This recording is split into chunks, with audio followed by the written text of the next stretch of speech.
Kisah orang kudus hari ini tanggal 10 Desember adalah Santo Paus Miltiades.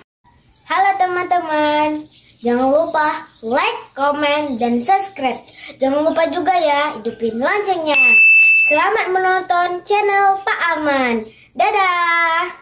Miltiades lahir di Afrika Utara pada tanggal yang tidak diketahui. Ia memimpin Gereja Kristus sebagai paus dari tahun 311 sampai tahun 314, menggantikan Paus Eusebius yang mengakhiri masa jabatannya pada tahun 309. Pada masa kepemimpinannya ini tergolong suatu kurun waktu yang amat bergelora bagi umat Kristen. Pada awal kepemimpinannya, Miltiades mengalami banyak kesusahan baik dari lingkungan gereja sendiri maupun dari Kaisar Maximianus. Namun hal itu tidak berlangsung lama, karena semua kekerasan itu berakhir dengan naiknya Konstantin Agung, putra Santa Helena, ke atas takhta Kekaisaran Romawi pada tahun 312.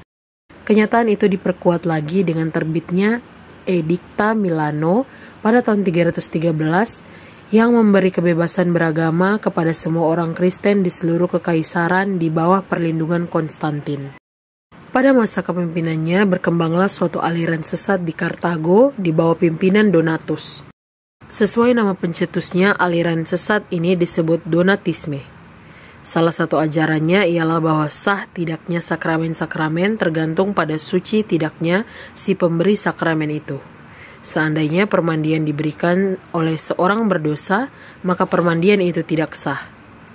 Pertentangan Miltiades dengan para Donatista tampak mencolok pada waktu pengangkatan Caecilianus menjadi uskup Kartago, menggantikan uskup Kartago yang meninggal dunia. Semua imam di keuskupan Kartago bersama segenap umat dengan suara bulat memilih Caecilianus menjadi uskup yang baru.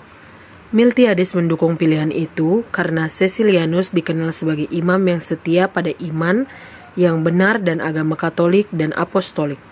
Namun kaum Donatista tidak menyukai dan menolak Caecilianus. Bagi mereka, Caecilianus adalah pendosa besar dan oleh sebab itu ia tidak layak diangkat sebagai uskup.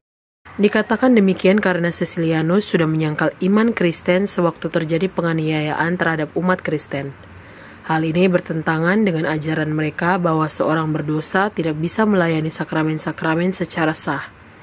Mereka berusaha memanfaatkan kesempatan ini untuk mempertentangkan Kaisar Konstantin dengan Miltiades. Mereka mencoba memutarbalikkan kuasa dan perlindungan Kaisar Konstantin terhadap gereja sebagai dasar untuk mempengaruhi Konstantin agar turut berperan di dalam urusan-urusan gereja. Mereka menghadap Kaisar Konstantinus yang baru saja memeluk agama Kristen dan memohon agar Kaisar turun tangan dalam menyelesaikan pertikaian mereka dengan Paus Miltiades perihal pengangkatan Caecilianus sebagai uskup Kartago. Mereka lebih menghargai Kaisar Konstantin daripada Miltiades sebagai pemimpin tertinggi Gereja Kristus. Namun Kaisar Konstantin tidak terpancing oleh taktik busuk mereka. Ia menyerahkan perkara itu kepada Paus Miltiades dan meminta Miltiades untuk segera mengadakan satu sinode terbatas guna menyelesaikan masalah itu. Atas inisiatifnya sendiri, Miltiades menyelenggarakan suatu konsili dengan melipat gandakan jumlah uskup, peserta dan persetujuan Kaisar Konstantin.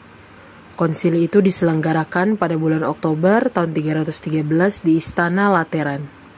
Dengan suara bulat, konsili tetap mengangkat Caecilianus sebagai uskup Kartago dan menghukum aliran Donatisme. Miltiades dalam kedudukannya sebagai paus mengekskomunikasikan Donatus dari gereja. Miltiades bertindak bijaksana terhadap penganut paham sesat itu sehingga banyaklah yang berpaling ke pangkuan gereja. Inilah yang menyebabkan Santo Agustinus berkata, "Betapa mulia paus ini, sungguh-sungguh ia seorang tokoh pencinta perdamaian dan bapa umat Kristiani." Miltiades wafat pada tahun 314.